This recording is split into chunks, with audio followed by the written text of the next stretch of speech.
Coucou, c'est Patate, on se retrouve aujourd'hui pour un nouvel anti-haul et le dernier ayant ridiculement bien marché. Je vais juste bien réexpliquer ce que c'est. Donc c'est un concept qui a été popularisé par Kimberly Clark et le but c'est de faire le contraire d'un haul. En haul on montre ce qu'on achète, en anti-haul on dit ce qu'on ne doit pas acheter. Et du coup c'est une vidéo qui est plutôt négative, plutôt critique, parce que le but c'est de contrer l'extrême consommation qu'il y a dans le milieu du maquillage et la rhétorique de il faut tout acheter, etc. Le but c'est de dire non, c'est pas nécessaire de tout acheter, on peut être critique de ce qui sort, on peut en parler sans devoir l'acheter, sans devoir l'avoir. Je suis aussi inspirée par Samantha Marsh et les Will I Wait parce que parfois il y a des trucs que j'ai envie d'acheter, mais coucou, si vous ne me connaissez pas, je suis étudiante et j'ai pas beaucoup de budget, donc je peux vraiment pas acheter grand chose. Donc quand j'achète quelque chose c'est très réfléchi et dans ces vidéos je peux même pas me permettre, je fais une vidéo toutes les 2 semaines et j'achète genre un truc tous les 3 mois, parfois. Si vous voulez aller voir qu'est-ce que j'ai acheté, il y a mes achats trimestriels qui sont sortis. J'achète vraiment pas grand chose et je suis assez critique de ce qui sort vu que je peux vraiment pas les acheter. Inès du futur de quelques heures, j'ai mangé entre temps et j'ai réalisé que j'avais oublié de parler de plein de trucs. Du coup, je vais popper à certains moments. Je sais même pas si ça va réaliser que j'ai filmé ça 2 heures plus tard. Le cadre a certainement un petit peu changé. Du coup, l'information importante que je voulais vraiment mettre, c'est que KKW ferme jusqu'à nouvel ordre. Alors, ils disent que c'est un rebrand et il y a plusieurs théories qui sont là. Il y a une théorie qui est qu'elle rebrand comme Kylie a rebrand, si vous ne savez pas, Kylie Cosmetics a entièrement refait sa marque il n'y a pas longtemps et c'est très certainement parce que genre elle avait vendu une partie de 50% de la marque à Koji et les produits avaient été développés par Seed Beauty, les gens qui ont Colourpop. Seed Beauty est en mode mais c'est nos formules propriétaires. Du coup, il y a eu des conflits d'intérêts, il y avait un procès qui était en cours, j'essaierai de voir si je peux pas trouver des vidéos de Emily Debaker là-dessus. Et du coup, il y a Kylie Cosmetics qui a entièrement rebrand et genre l'esthétique n'a pas changé, c'était simplement les formulations qui ont dû changer parce que c'était ce procès et c'est le gros truc. Et du coup, il y a des gens qui se demandent si c'est pas la même chose avec KKW. C'est tout à fait possible. Foncièrement, on n'en saura jamais rien, mais il y a de grandes chances que le rebrand fasse qu'on a l'impression de l'extérieur qu'il n'y ait rien qui ait changé. Il y a des gens qui pensent aussi que le W de son nom, le West, vu qu'elle a Kim Kardashian a divorcé, si vous ne savez pas, veulent disparaître, mais le West a fait d'elle vraiment une célébrité en dehors de juste une star de télé-réalité, donc il y a des gens qui pensent qu'elle va rester. Moi j'en sais rien, mais je trouvais que c'était important d'en parler et que c'était intéressant comme information. Alors comme d'habitude on va commencer par, est-ce que vous savez que les personnes de couleur existent et font aussi partie du marché et peuvent aussi acheter des trucs? On va commencer par ces nouveaux blushs, les beiges eau de blush de chez Chanel. C'est Swatch. Genre déjà on nous vend un produit qui est même pas mélangé et ensuite on nous vend 4 couleurs dont la couleur la plus intense reste dont la pigmentation reste super basse. Donc qui est-ce qui peut utiliser ces produits? Même genre quelqu'un avec la peau très blanche, ça ressortira à peine genre. On a Dior aussi, restons dans les marques de luxe, qui a sorti cette gamme de highlighters. Pas sûr que les plus foncés fonctionnent sur grand monde, ça m'a l'air vraiment pas de couvrir grand monde cette gamme, c'est la même chose. Alors ça j'étais assez étonnée, il y a RCMA qui est une marque vraiment pour les professionnels etc. qui a sorti tout ça. Ça va pas si foncé que ça et les poudres, surtout les poudres en fait. Les poudres sont tellement claires. Après il y a des gens qui disent oui, mais la poudre blanche est tellement réellement transparente que même sur une personne de couleur ça fonctionne. Mais si tu mets... Enfin je sais pas, ça m'a l'air vraiment bizarre comme sortie, surtout pour une marque de maquillage pour des professionnels. On a tout le monde qui s'est mis d'accord pour créer des palettes de neutres qui fonctionnent pour tout le monde, mais qui en vrai ne fonctionnent que pour les personnes avec la peau claire. Alors on commence par Zoeva. Ils ont sorti toute une collection, mais je vais en parler juste de la palette. Il y a tellement de teintes claires dans cette palette, clairement elle fonctionne pas du tout pour tout le monde. On a aussi Urban Decay qui genre 7 ans plus tard, je sais pas quand est sortie la Naked Tree, mais ça fait un moment. Ils ont décidé de sortir une palette en tout petit, avec genre, je dirais 4 des couleurs qui vont donner la même chose sur une bonne partie de la population. est-ce que c'était vraiment nécessaire de sortir cette palette? Genre personne ne demande à avoir une Naked 3 mini. Est-ce que la Naked 3 vend toujours aussi bien que c'est nécessaire? Qu'est-ce qu'elle fait là? Et on a aussi Tarte qui, après avoir sorti la palette Juicy en palette de 9 couleurs, en palette de genre 20 ou 25 couleurs, elle la sort enfin sous le format de 12 couleurs. Mais genre déjà, si on voulait l'acheter, clairement les gens l'ont eu. De deux, ça rentre dans ma catégorie de palette de neutres qui fonctionne que pour des personnes très spécifiques. Ensuite, Tarte a sorti déjà, elle a déjà sorti ça. Genre, cette palette est vraiment non nécessaire de la sortir. Il y a tellement de fois où elle a déjà été sortie, cette palette, sous d'autres formes. Qu'est-ce que vous faites, Tarte? Vous avez genre une idée et vous l'avez sortie encore et encore et encore. Et c'est la même idée que d'habitude, en plus. En parlant d'avoir une idée et de la sortir en boucle, on a Charlotte Tilbury qui sort des Ice Cream Mesmerize en Walk of No Shame et Pillow Talk. Combien de produits s'appellent Pillow Talk ou Walk of No Shame dans la gamme de Charlotte Tilbury? Et les gens dans les commentaires étaient super perturbés parce qu'elle a un autre produit crème pour les yeux qui sont aussi dans ces couleurs-là, mais c'est pas le même produit crème pour les yeux. Genre Charlotte Tilbury, j'ai l'impression qu'elle a des doublons de produits, mais partout quoi. Ces produits, j'ai l'impression de les avoir vus tellement de fois. J'ai vu des gens qui essayaient d'acheter le rouge à lèvres Pillow Talk et qui galéraient parce qu'il y a 15 rouges à lèvres Pillow Talk dans sa marque. Il y a Physician Formula qui sort 4 nouveaux bronzers dans les Butter Bronzer, qui sont déjà des bronzers qu'ils vont pas si foncés que ça, et selon les commentaires de Trendmood, qui ont sorti des couleurs plus foncées, mais ne les restockent jamais. Et du coup, ils sortent ces 4 bronzers là, mais on peut même pas voir ce que c'est la couleur réelle des bronzers, donc je peux pas savoir si ça couvre tellement de gens que ça. C'est super pratique, du coup, je n'ai aucune idée de quelle est la couleur réelle de ces bronzers. Et ça rentre dans la catégorie de sortir en boucle le même produit. Il y a combien de palettes qui ont le Butter Bronzer qui existe chez Physician Formula? J'ai oublié de parler, quand je parlais de Charlotte Tilbury, du fait qu'elle sort un lip scrub à 28$, naturellement dans la machin Magic.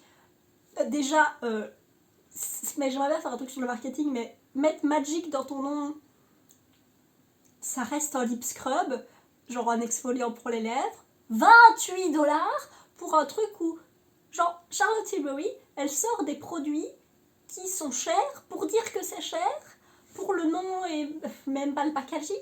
Genre, c'est juste pour dire que c'est cher, parce que clairement, un exfoliant pour les lèvres, c'est vraiment le truc que tu peux acheter pas cher, ou juste, genre, moi j'ai un pot de sucre à côté de mon évier, et quand mes lèvres ont besoin d'exfolier, je mets genre un peu d'huile ou de baume à lèvres dessus, je mets mon doigt dans le sucre et puis j'exfolie et puis je nettoie et puis pouf, j'ai les lèvres exfoliées et ça m'a coûté le fait d'avoir du sucre. Genre le maquillage, je peux comprendre, c'est une maquilleuse professionnelle, mais le skincare de Charlotte Tilbury, j'ai vraiment l'impression que c'est vraiment cher pour dire que c'est cher. Là, je suis juste perturbée. Il y a Huda Beauty qui avait sorti un highlighter qui était magnifique qui s'appelait Nymph et qui était sorti qu'en une seule couleur. Et déjà, j'étais un peu en mode c'est pas top d'avoir une couleur pour un highlighter parce que ça couvre clairement, ça ne peut pas couvrir toute la population. Et du coup, elle a décidé de faire grandir la range, j'imagine que ça a bien fonctionné. Du coup, maintenant, il y a toute une collection. Et genre, il y a le Nymph Glaze Skin Glowing Perfector. C'est genre un highlighter, mais qui est aussi un primer, qui est genre crème, et qui est censé genre enlever les lignes de la peau, genre smooth. Et ça, c'est en 3 couleurs. Par contre, elle sort en blush, qui lui en une seule couleur, et elle sort aussi un body highlighter, ça c'est logique. Même si, il faut dire ce qui est pour un blush, si ton blush est lumineux, il peut servir d'highlighter sur une teinte plus foncée, donc c'est déjà plus versatile qu'un blush mat. Mais, continuons sur les trucs pour la peau. Il y a Uma Beauty qui sort les High Life palettes. Elle sort en 2 couleurs et en général, je trouve que la règle qui fonctionne bien, c'est il faut que ta palette sorte les produits teints sortent en minimum 3 couleurs pour réussir à couvrir une quantité correcte de la population. Mais c'est des palettes qui fonctionnent soit pour les peaux, il y en a une pour les peaux très claires et une pour les peaux vraiment foncées. Ce qui veut dire que c'est les gens au milieu qui n'ont pas de palette. Et c'est les gens qui ont toujours des palettes. Donc, voilà, les gens au milieu, c'est les gens qui ont tout le temps des produits, mais les gens avec la peau très claire ou très foncée n'ont jamais, genre, beaucoup moins de trucs pour eux. Donc, sortir des palettes qui visent ces gens-là, moi je suis plutôt ok avec ce fait. Oui, il y a des gens qui peuvent pas l'acheter, mais c'est couvrir les trous dans le marché, donc je suis plus ok, même si j'aurais préféré avoir genre 3 palettes, j'aurais trouvé ça plus mieux. On a aussi Pixi qui sort sa collaboration annuelle, qui sont avec plein de gens que je ne connais pas, et qui sont une palette d'highlighter, une palette d'ombre à paupières, une palette pour les lèvres et les joues, et une palette bronzer et highlighter. À chaque fois, je suis très perturbée quand je vois ces palettes, parce que la palette pour les yeux, bon, c'est une palette pour les yeux, ça fonctionne pour tout le monde, c'est la palette neutre avec un peu des pops comme d'habitude. Ensuite, la palette pour les joues et les lèvres, à chaque fois je me dis, mais il y a tellement de couleurs qui sont les mêmes, ce serait une palette de 9, je pourrais comprendre, mais là c'est tellement les mêmes. Et oui, si tu mets ton rouge à lèvres le matin, enfin pour les joues je comprends, mais pour les lèvres c'est très make-up artiste, mais c'est fort les mêmes. Genre je comprends pas comment tu peux faire une collab et te dire ce que j'ai envie de faire à chaque fois. Genre non. Et la palette d'highlighter et de contour, bah, c'est vraiment des trucs qui sont censés fonctionner pour tout le monde. Ce qui veut dire que ça fonctionne pour personne. Genre la palette d'highlighter, à la limite, il y en a qui sont un peu plus genre rosé et blush, donc peut-être en fonction de la texture, ça pourrait fonctionner comme des blushs sur certaines personnes. Mais quoi qu'il arrive, il y a des couleurs qui font pas fonctionner sur quelqu'un. Et regardez la range de couleurs dans les contours, clairement ça fonctionne pas pour tout le monde. Donc, genre, je suis toujours en mode, mais genre, je pensais qu'on avait passé le besoin d'avoir des collabs où le produit fonctionne pour tout le monde. Enfin, produit qui fonctionne pour toi et faites des collabs avec des gens de différentes couleurs de peau. Par exemple, Elf a sorti une collab avec 3 artistes que je ne connais pas non plus et chaque collab reflète le style de maquillage de l'artiste. Genre, il y en a une, elle a une palette, un gloss et un truc pour le visage, une huile, un primer. Il y en a une collab, c'est un rouge à lèvres, genre vraiment balm, c'est un maquillage vraiment très no make-up mais avec des glitters. Voilà, je trouve qu'il y a une palette qui fonctionne pour la personne. Ça, c'est une bonne manière de faire des collabs. En plus, comme il y en a 3 d'un coup, il y a clairement beaucoup plus de bases qui sont couvertes. C'est juste cool, quoi. Genre d'avoir une collab avec différents artistes et que chacun puisse faire sa petite micro-capsule de collab. Moi, je trouve ça cool, je trouve que c'est une bonne idée. Et en plus, on a des gens avec des teintes de peau différentes. Oui. Maintenant, je vais faire juste genre parler de ce qui sort comme je le vois parce que j'ai plus de thème à faire. On a Wayne Goss qui sort un mascara. Et la seule chose, c'est que Wayne Goss, à chaque fois qu'il sort un produit, il sort avant une vidéo disant oh là là, j'ai besoin d'argent mais je veux pas que vous m'en donniez. Je suis en mode tu sors un mascara maintenant, juste après ça, et c'est pas la première fois que ça arrive. Du coup, plus ça avance et plus je suis en mode la sortie habituelle de Colourpop, cette fois-ci c'est la Cherry Crush, c'est une palette de rouge, il y en a pas assez, il y a déjà au moins celle avec le watermelon, donc la pastèque, et celle avec les fraises, la Strawberry Shake, et là on en sort encore une, et la Wine and Only aussi, c'est une palette rouge. Genre, je suis en mode, est-ce qu'on n'en avait pas déjà assez? Et dedans, ils sortent une nouvelle formulation de gloss qui est la Glossy Lip Stain. Ils sortent aussi une nouvelle, toute la gamme de ce truc-là, genre ils le sortent avec la collection, puis ils le sortent avec la gamme. D'habitude, ils attendent un peu plus de temps pour voir un peu les retours, mais là, ils l'ont sorti super vite, donc je suis en mode, c'est que vous avez confiance en vous. Je trouve que Colourpop commence à avoir un peu 1 milliard de produits, de formulations de produits lèvres différentes, mais c'est Colourpop, ils peuvent se le permettre. Il y a Juvia's Place qui sort des quads monochromatiques du coup, et alors... Oui, c'est monochromatique, mais c'est des couleurs que Colourpop n'a même pas réussi à atteindre alors qu'ils ont fait 1 milliard de palettes monochromatiques. Je trouve qu'elles sont assez jolies. Moi, c'est pas le genre de choses que j'utiliserais. Genre, la palette bleue, je trouve qu'elle la mince. Moi, en vrai, pour avoir un pop de mince, genre, je trouve que c'est des bonnes palettes si on veut juste avoir un pop et ajouter à sa collection.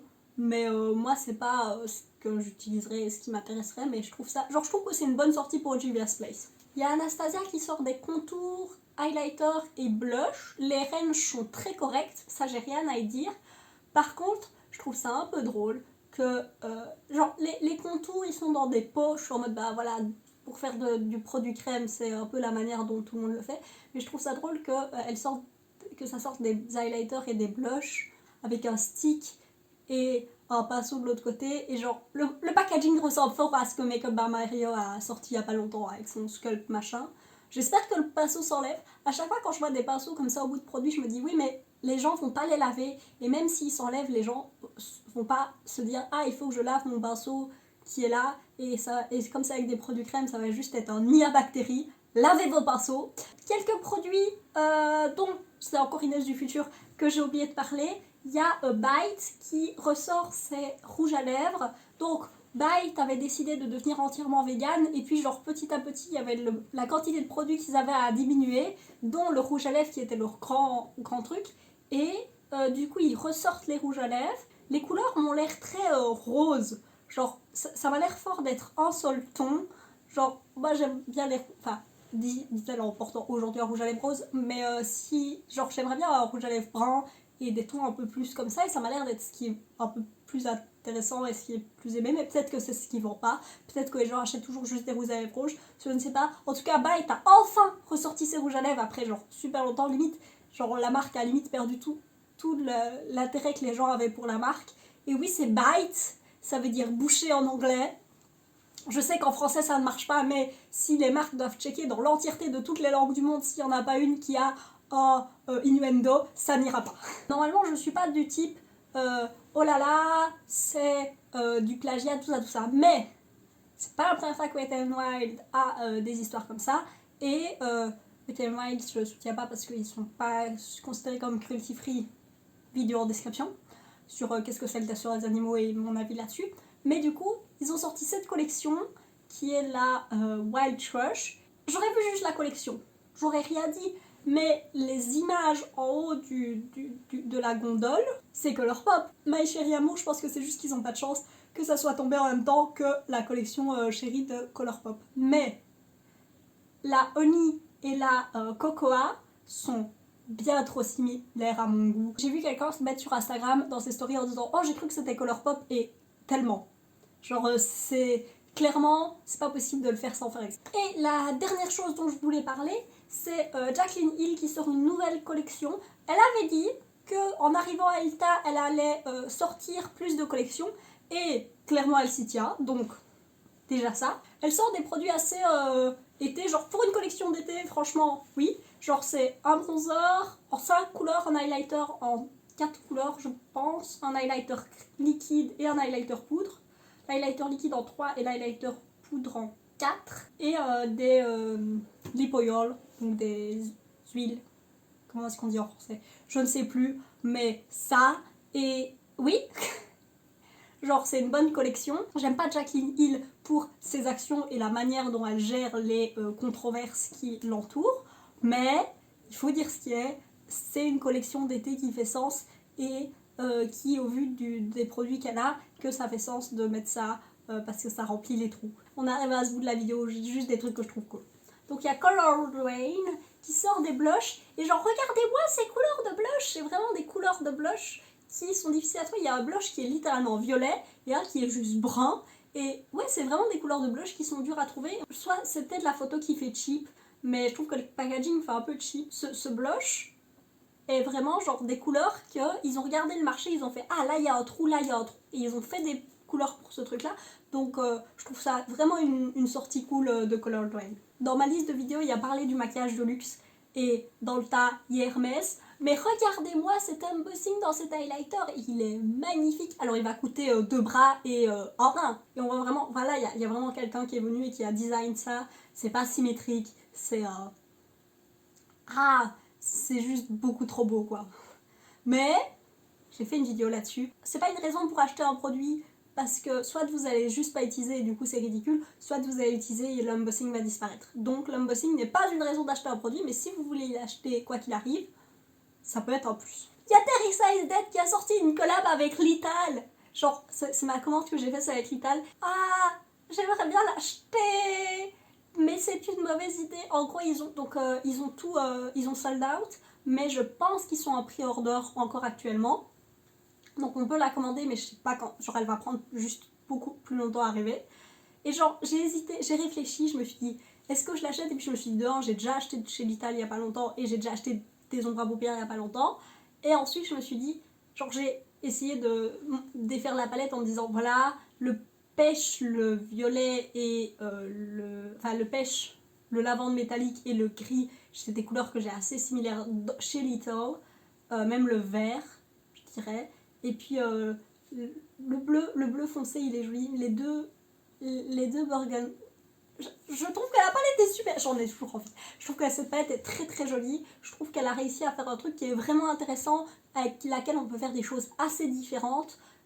Juste une super harmonie de couleurs. Je trouve ça cool qu'elle ait sorti aussi des liners avec, parce que c'est pas un produit auquel on s'arrange, imaginerait, mais Teresa is Dead, elle en parle souvent. Voilà, j'aime bien la chaîne de Teresa is Dead, c'est plus genre maquillage de luxe avec beaucoup de gros mots.